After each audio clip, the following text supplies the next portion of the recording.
The legend of Romulus and Remus is one of the most iconic stories in Roman mythology, and it offers a glimpse into the blend of myth and reality that shapes the origins of Rome. According to ancient tales, the twins were the sons of the god Mars and Rhea Silvia, a Vestal virgin, making them demigods with a divine heritage. Their story is not just one of heroism, but one that speaks to the birth of a city, Rome, founded on the strength of these mythical figures. As the myth goes, after the birth of the twins, King Romulus, fearing that they might one day challenge his throne, ordered that the infants be cast into the Tiber River. The river's currents carried them to a riverbank where they were found by a she-wolf. The wolf, known as Lupa, nursed and cared for them, ensuring their survival. They were eventually discovered by a shepherd named Faustulus, who, along with his wife, raised the twins as his own children. The tale is filled with mystery and symbolism, how two seemingly helpless babies, abandoned and at the mercy of nature, were protected by the wild creatures and the river itself. This connection between the human and the divine, nature and civilization, shows how Rome's foundation was rooted in both the mythical and the real world. As the twins grew older, their sense of destiny and power would eventually lead them to challenge their grandfather and lay the foundations for the city that would become the heart of the ancient world. In 509 BC, a monumental shift took place in the heart of Rome. The city, which had been ruled by kings for centuries, saw the overthrow of the monarchy and the birth of the Roman Republic. The monarchy, symbolized by the kings, was replaced by a new form of governance, where power was placed not in the hands of one individual, but in a system shared by elected officials. The fall of the monarchy is attributed to the infamous story of the tyrannical king Tarquin the Proud. His reign, marked by cruelty and oppression, ultimately led to his downfall. The spark that ignited the revolution was the tragic incident involving his son, Sextus Tarquinius, and the noblewoman Lucretia.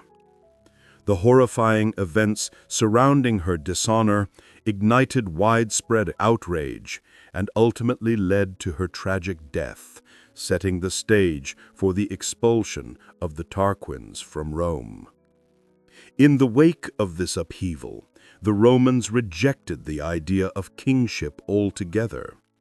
They established the Roman Republic, a new system where power was distributed among elected magistrates and shared by the Senate, a body of wealthy and influential citizens. This shift to a republic was revolutionary. No longer would a single ruler control Rome's destiny. Instead, a complex system of checks and balances emerged, where leaders were elected for a limited term and decisions were made by consensus. The birth of the Republic marked the beginning of a new era for Rome, one in which the people, represented through their elected officials, had a greater voice in the governance of their city. This transition from monarchy to republic laid the foundation for the political structure that would guide Rome for centuries to come, and eventually inspire countless other civilizations. In the early days of the Roman Republic, society was structured around deeply ingrained values that emphasized the importance of family, military duty, and loyalty to the state. At the core of Roman life was the family, known as the familia, which was not just a household, but also the basic unit of Roman society. Within this unit, the father held supreme authority as the head of the household, and the family's strength and honor were tied to his leadership. This hierarchical structure mirrored the larger Roman society, where respect for authority, discipline, and duty were paramount. Roman citizens were expected to place the well-being of the state above personal desires.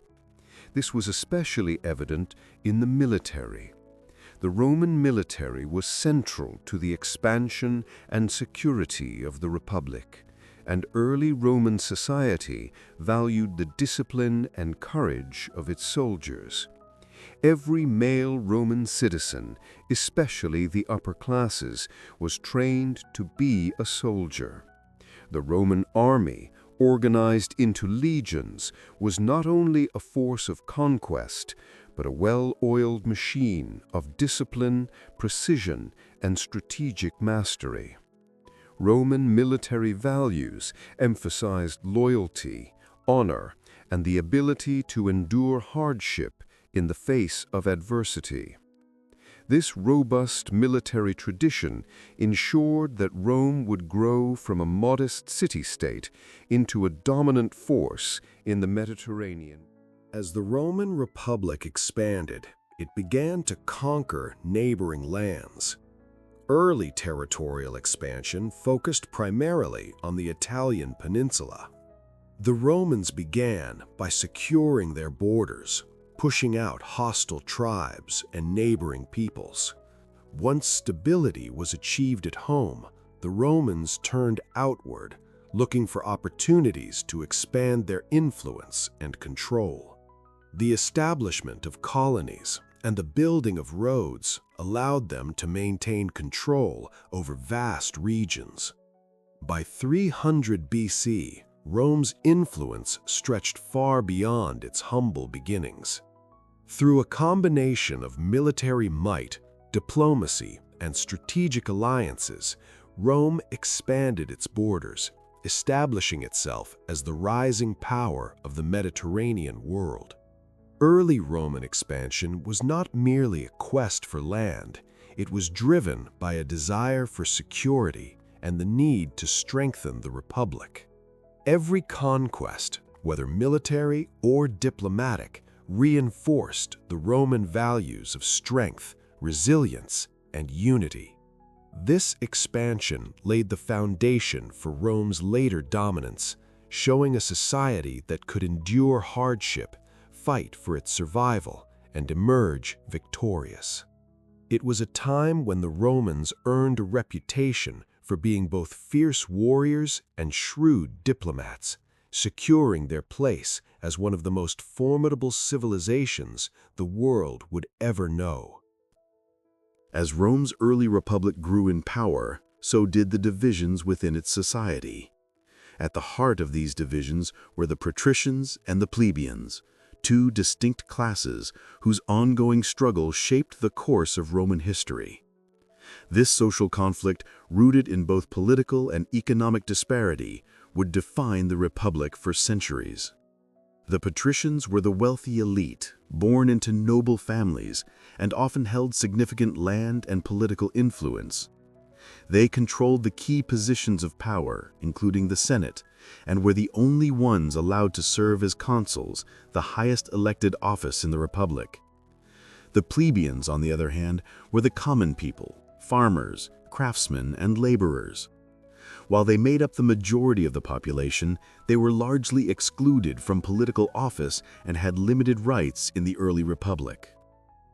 This inequality sparked tensions between the two groups, particularly as Rome expanded and the plebeians grew increasingly discontent with their lack of political representation. The plebeians demanded a greater voice in the decision-making processes of the Republic, pushing for reforms that would address their grievances and ensure more equality. The struggle reached a boiling point during the conflict of the orders, a series of confrontations in the 5th and 4th centuries BC. The plebeians, who had always been required to fight in Rome's military campaigns, began to demand political rights in exchange for their service. They were not only fighting on the front lines, but were also the backbone of Roman society, providing labor and support for the city. In response to these pressures, the plebeians staged strikes and even seceded from Rome on several occasions, retreating to the Mons Sacer, sacred mountain, outside the city walls in a dramatic protest. Gradually, the patricians conceded ground, allowing the plebeians to form their own representatives, known as tribunes, who would be able to veto decisions made by the Senate. The plebeians also gained access to important political offices over time, including the consulship. One of the most significant victories for the plebeians was the Law of the 12 Tables, which was written down around 450 BC and publicly displayed. This law codified many of the rights of the plebeians and made them more visible and enforceable in the public sphere. Despite these gains, the struggle between the classes did not end with the creation of these institutions. Instead, the conflict shifted from being a struggle for basic rights to more complex political and economic tensions as Rome continued to grow. The patricians and plebeians would continue to grapple with each other, but the foundation for a more inclusive political system had been established. This early conflict between the patricians and plebeians shows how Rome's political system evolved from a narrow aristocracy to a more inclusive republic. The persistence of the plebeians, their ability to organize and demand change, and the gradual shift in Roman politics are central to understanding how Rome's republican institutions developed.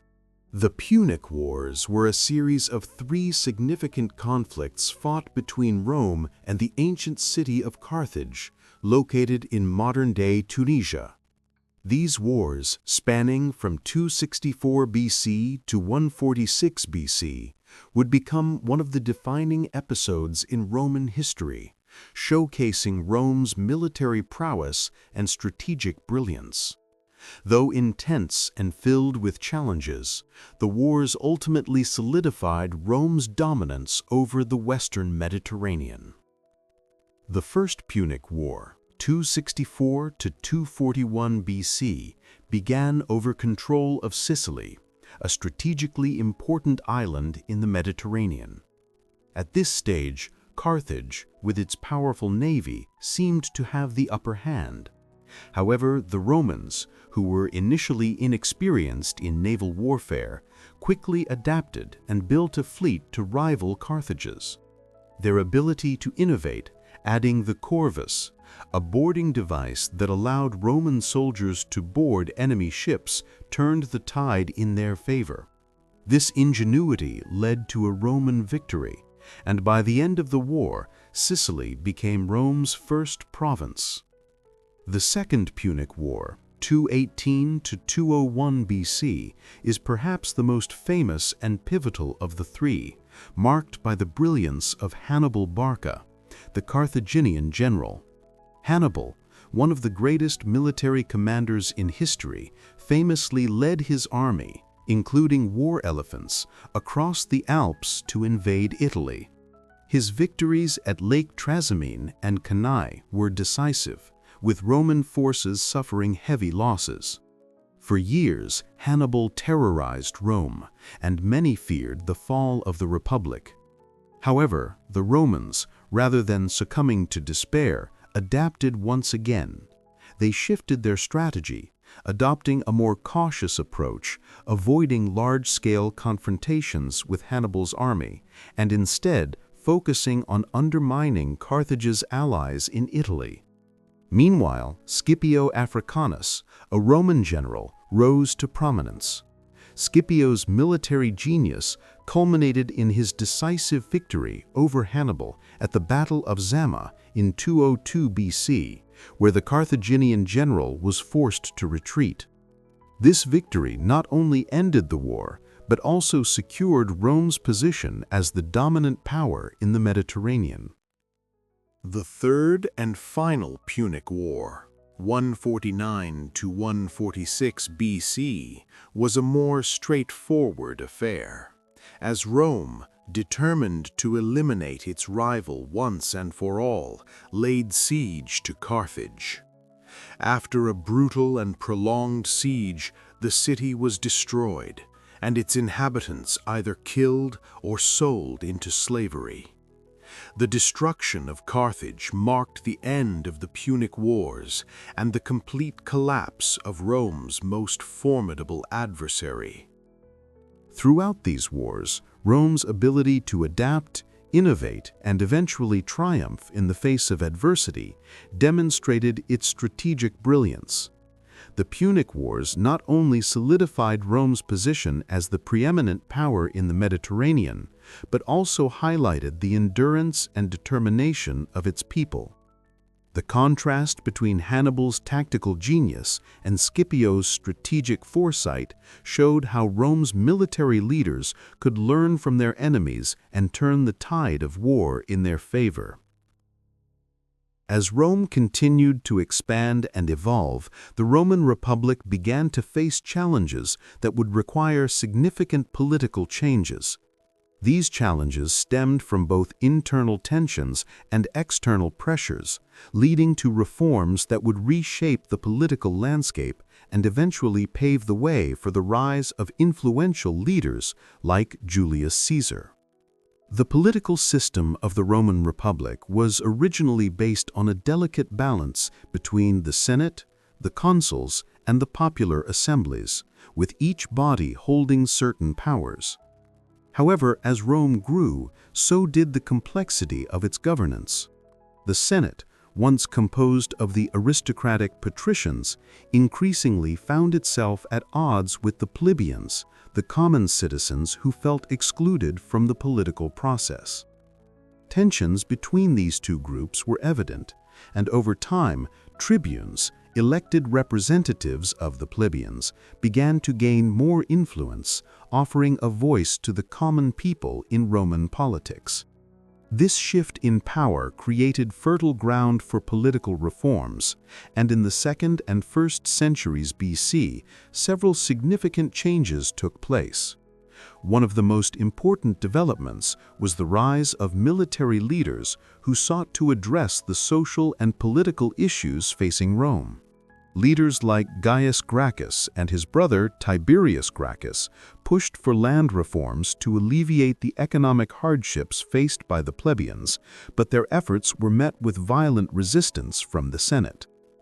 However, the most significant shift came with the rise of Julius Caesar, a man whose ambition and political acumen would change Rome forever. Initially, Caesar navigated the complex political system through alliances with powerful figures like Pompey and Crassus, forming the first triumvirate. This unofficial coalition allowed Caesar to gain unprecedented power, leading to his eventual rise as a military and political figure of immense influence. Caesar's political rise was marked by bold reforms that reduced the power of the Senate and expanded the rights of the Roman people. His reforms included the redistribution of land to veterans, the granting of citizenship to many provincials, and the establishment of new colonies.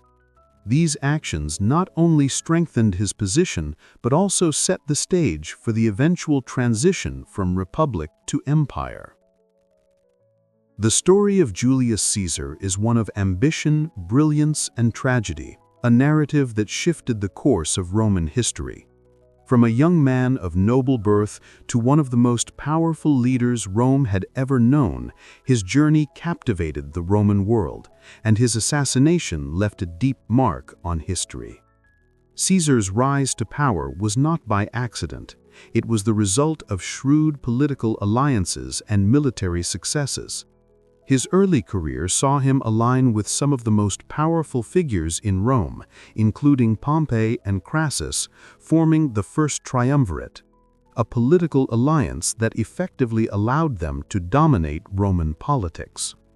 Caesar's military campaigns, particularly in Gaul, modern-day France, further cemented his status. His victories there were not only impressive, but also granted him immense popularity with the Roman people and his soldiers. However, it was crossing the Rubicon in 49 BC that marked the pivotal moment in his career. The phrase, "crossing the Rubicon," has since become synonymous with making an irreversible decision. By leading his army across the Rubicon River into Italy, Caesar openly defied the Roman Senate's orders, setting in motion a civil war that would ultimately lead to his ascent to power. His move, though bold, was calculated. Caesar's ambition was not merely to serve Rome, but to rule it, and with the Senate's opposition growing, he saw no other choice but to take control. Caesar's victory in the civil war that followed solidified his position as dictator of Rome. While in power, he implemented a number of significant reforms, such as land redistribution, the expansion of the Senate, and even the Julian calendar, a legacy still seen today. His popularity among the people, however, alarmed many in the Senate, who began to fear that Caesar's rule was too powerful, that it threatened the very foundations of the Republic. This fear culminated in a fateful day on March 15, 44 BC, when Caesar was assassinated by a group of senators, including some of his closest allies. Among the conspirators was Brutus, a man whom Caesar considered a friend. As he entered the Senate, he was surrounded and struck down, the blows marking the end of an era. His final words, famously believed to be "Et tu, Brute," revealed the deep betrayal he felt. With the assassination of Julius Caesar, Rome found itself in a state of uncertainty and turmoil. The Republic, once a symbol of shared governance, was unraveling, and its foundations began to crumble under the weight of civil wars, political discord, and power struggles. Out of this chaos, one man would emerge to reshape Rome forever: Augustus, or as he was born, Gaius Octavius. Augustus's rise to power came not by force alone, but through an intricate blend of diplomacy, political acumen, and strategic alliances. As Caesar's adopted heir, Augustus inherited not only Caesar's wealth and loyalty of his soldiers, but also his ambition to reform Rome.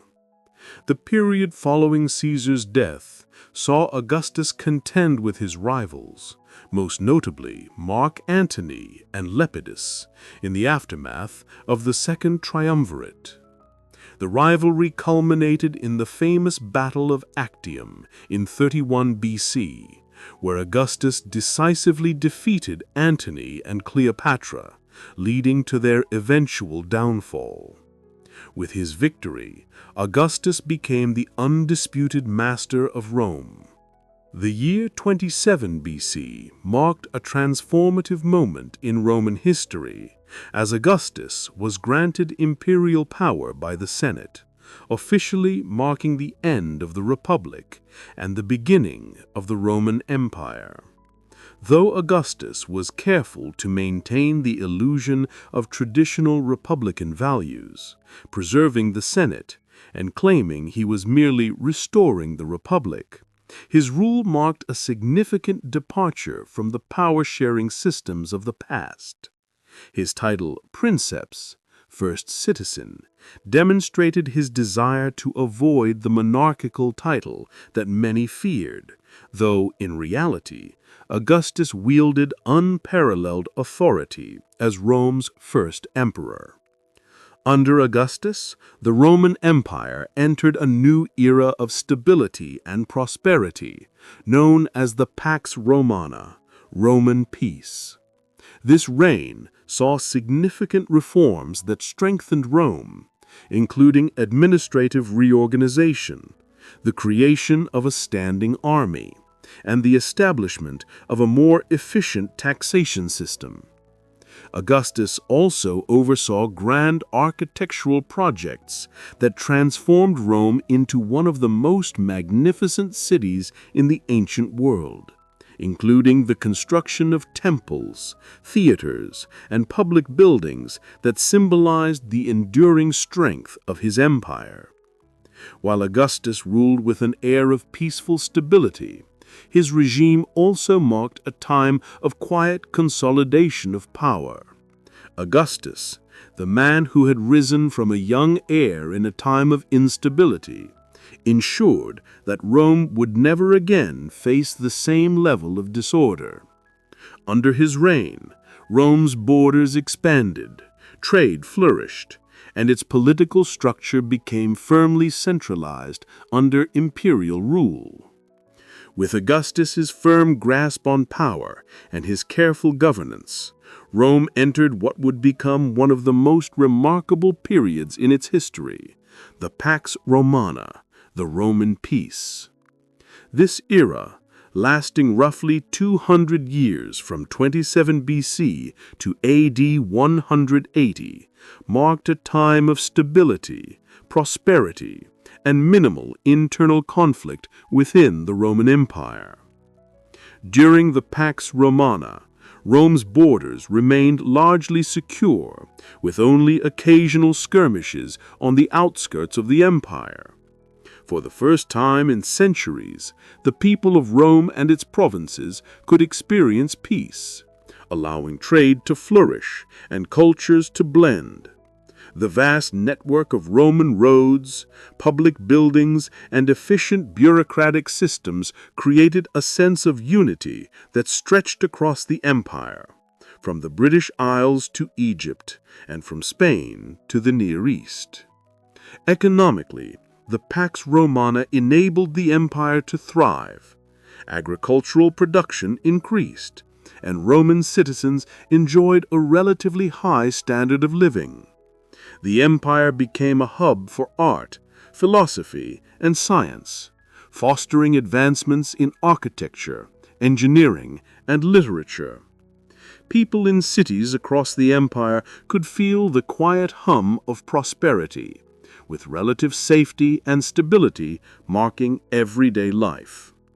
This peaceful period, however, did not come without its quiet undercurrent of control, as the empire remained firmly under imperial rule.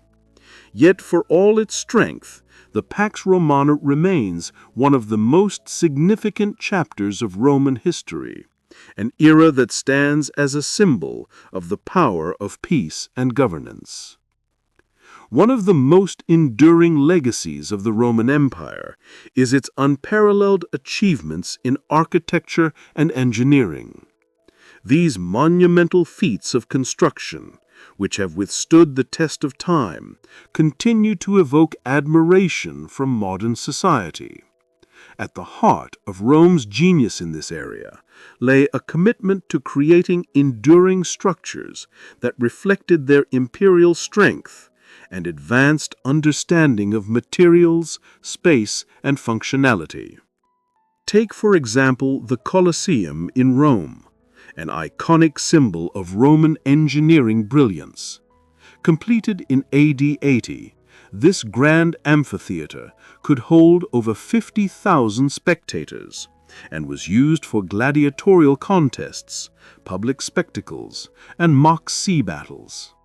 The Colosseum's design, with its tiered seating and innovative use of arches and concrete, demonstrate the Romans' mastery of structural engineering. Its sheer scale and sophisticated design exemplify the Roman commitment to creating awe-inspiring public spaces that could unite the empire's citizens under a shared sense of cultural pride. Beyond the Colosseum, the Romans revolutionized the way water was transported through the empire with the construction of aqueducts.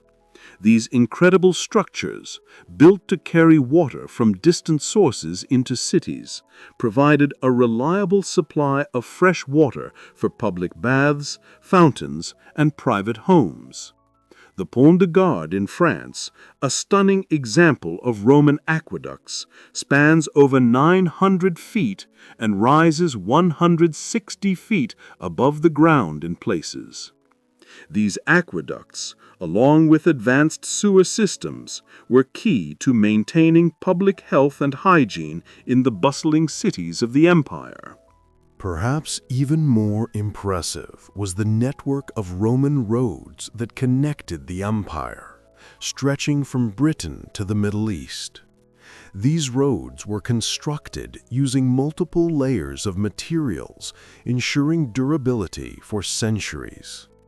The Roman roads, built for military efficiency, also facilitated trade, communication, and the movement of people across the vast expanse of the empire. They were designed with precise engineering, allowing for smooth travel over various terrains. In fact, many of these roads are still in use today, a testament to the Romans' understanding of lasting construction. Each of these structures, the Colosseum, aqueducts, and roads, speaks to the ingenuity of the Roman mind and their ability to combine function with grandeur. Through these innovations, Rome not only transformed its cities, but left a lasting legacy that continues to influence modern architecture and engineering. Roman art and literature are not just historical relics, they are windows into the soul of ancient Rome, offering us a glimpse into its values, beliefs, and the grandeur of its empire. Through the works of poets like Virgil, Horace, and Ovid, as well as the breathtaking sculptures that adorned Roman cities, we see the Romans' profound appreciation for beauty, culture, and storytelling. One of the most celebrated literary works from this period is Virgil's Aeneid, an epic poem that narrates the story of Aeneas, a Trojan hero destined to lay the foundations of Rome. Virgil's work is not just a tale of adventure, but a celebration of Roman virtues, courage, loyalty, and duty. Its themes of fate and sacrifice resonated deeply with the Roman people, positioning Virgil as a master of blending history with myth, elevating Rome's origins to the status of divine destiny. His influence stretched far beyond his own time, shaping Roman identity for generations. Horace, another prominent poet, focused more on the everyday aspects of life, writing in a way that connected deeply with his readers. His odes are rich in wisdom, touching on themes of love, friendship, and the pursuit of happiness. He often mused about the fleeting nature of life, encouraging people to embrace the present moment, a philosophy known as carpe diem, seize the day. His lyrical style and reflections on human nature offered both solace and insight to the Romans, making him one of the most enduring figures in classical literature. In the world of Roman sculpture, we find works that embody the ideals of strength and beauty, often portraying gods, emperors, and notable citizens.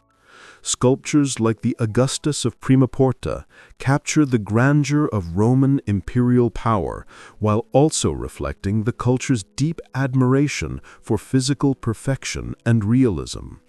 These works were not just for decoration, but served as tools for political propaganda, emphasizing the achievements of emperors and the divine nature of their rule. The legacy of ancient Rome is not merely confined to the history books or ruins scattered across the Mediterranean. It lives on in countless aspects of modern life. From laws to language, and even in the systems that govern our societies, Rome's influence continues to shape the world we live in today. One of the most profound gifts of Rome to the modern world is its system of law. Roman law, with its principles of justice and fairness, laid the foundation for many legal systems across the globe. The Roman idea of innocent until proven guilty, the right to a fair trial, and the importance of legal codes still resonate in the courts of modern nations. These legal concepts, born in the bustling streets and forums of ancient Rome, are woven into the very fabric of our society, ensuring that fairness and justice are upheld. Another gift from Rome is the Latin language. Though Latin itself is no longer spoken in everyday life, its influence is undeniable. Romance languages, such as Italian, French, Spanish, and Portuguese, directly descended from Latin, and English, too, is rich with Latin-derived words, especially in law, science, and academia. This ancient language connects us to the wisdom and culture of the Romans, even if we do not speak it ourselves. Finally, Rome's system of governance with its Senate, its assemblies, and the very concept of a republic still echoes in the modern world. The democratic principles that underpinned the Roman Republic inspired the formation of many governments today, including the structure of the United States. The idea that citizens should have a say in their government, through elected officials and representative assemblies, has roots that stretch back to the Roman model. The grandeur of the Roman Empire, once stretching from the windswept moors of Britain to the sunlit sands of Egypt, began to show cracks as the empire faced pressures from within and from without. One of the most significant events in this long process of decline was the division of the empire into two halves, the Eastern Roman Empire and the Western Roman Empire. In 285 AD, Emperor Diocletian, realizing the difficulties of governing such a vast and diverse empire, decided to divide it into two regions, each with its own ruler. This was not the first time the empire had been divided, but it marked a critical shift. The Eastern Roman Empire, with its capital in Byzantium, later known as Constantinople, thrived for another 1,000 years, while the Western Roman Empire, with its heart in Rome, began to weaken. The division was not just administrative. The two halves of the empire began to evolve differently. The Eastern Empire, due to its strategic location, wealth, and military strength, managed to endure, even flourishing in some respects. It became a center of culture, commerce, and Christianity, growing into the Byzantine Empire. However, the Western Roman Empire faced increasing difficulties. The Germanic invasions, internal political strife, economic decline, and a weakening military were too much to overcome. Over time, Rome, the once mighty heart of the empire, was less able to defend itself. The Visigoths, led by Alaric, famously sacked Rome in 410 AD, and by 476 AD, the Western Roman Empire officially fell when the last emperor, Romulus Augustus, was deposed. The Western Empire, once a beacon of Roman civilization, collapsed into a shadow of its former self. But this division marked more than just an end. It was the beginning of new eras, of both decline and resurgence, in both East and West. In the year 476 AD, a momentous event took place, the fall of the Western Roman Empire. It was not a single day of battle or a violent overthrow, but rather the quiet culmination of decades of decline. On this day, the last emperor of the Western Roman Empire, Romulus Augustulus, was deposed by the Germanic chieftain Odoacer. The fall of Rome, long coming, marked the symbolic end of a civilization that had once ruled over much of the known world. For centuries, the Romans had built a magnificent empire, one defined by architectural marvels like the Colosseum, the vast network of roads, and a military that could strike fear into the hearts of their enemies. But by the mid-5th century, the Western Empire had already been weakened by numerous internal struggles and external threats. The economy was crumbling, the military was overstretched, and barbarian invasions had become a constant threat. The fall of Rome, while devastating, did not signify the absolute end of Roman influence. Rather, it was a shift, a transition into a new phase of history. In the East, the Byzantine Empire would continue to carry the Roman torch for nearly another 1,000 years. In the West, the remnants of Roman culture would survive through the Christian Church, which helped preserve Roman traditions and laws even as the medieval world emerged in its place. The fall of Rome in 476 AD was not just a loss of power, but the end of an era. It was the moment when the classical world gave way to the new, when the old order crumbled to make space for the future. But in its collapse, Rome left behind a legacy that would echo throughout history, influencing the foundations of modern civilization.